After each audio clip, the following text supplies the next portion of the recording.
হাসিনাও যদি বাংলাদেশে আসেন পূর্ণ নিরাপত্তার সাথে তিনি আসবেন।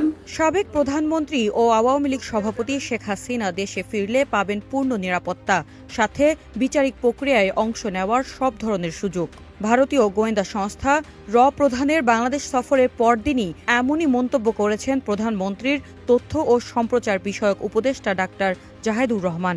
এর প্রধান পরাগ জৈনের বাংলাদেশ সফরের ঠিক একদিন পর সরকারের পক্ষে ডাক্তার জাহেদুর রহমানের এমন ইতিবাচক মন্তব্যে আলোচনা ছড়িয়েছে দেশের রাজনৈতিক অঙ্গনে।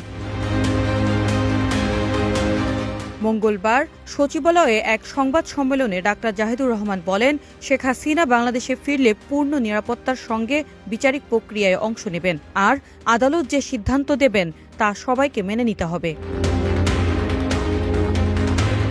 এর আগে গত 2 বছরে শেখ হাসিনার দেশে ফেরা নিয়ে নানা আলোচনা হলেও সম্প্রতি সামাজিক যোগাযোগ মাধ্যমে ছড়িয়ে পড়া শেখ হাসিনার দেশে ফেরার ঘোষণার একটি অডিও রেকর্ডকে ঘিরে বিষয়টি আবারও নতুন করে আলোচনায় আসে। ওই অডিওতে আসছে ডিসেম্বরে শেখ হাসিনা দেশে ফেরার ইচ্ছার কথা উঠে আসায় তার সম্ভাব্য প্রত্যাবর্তন নিয়ে শুরু হয়েছে নতুন জল্পনা কল্পনা। আর সেই আলোচনায় যেন নতুন মাত্রা যোগ হলো সরকার পক্ষের বক্তব্য।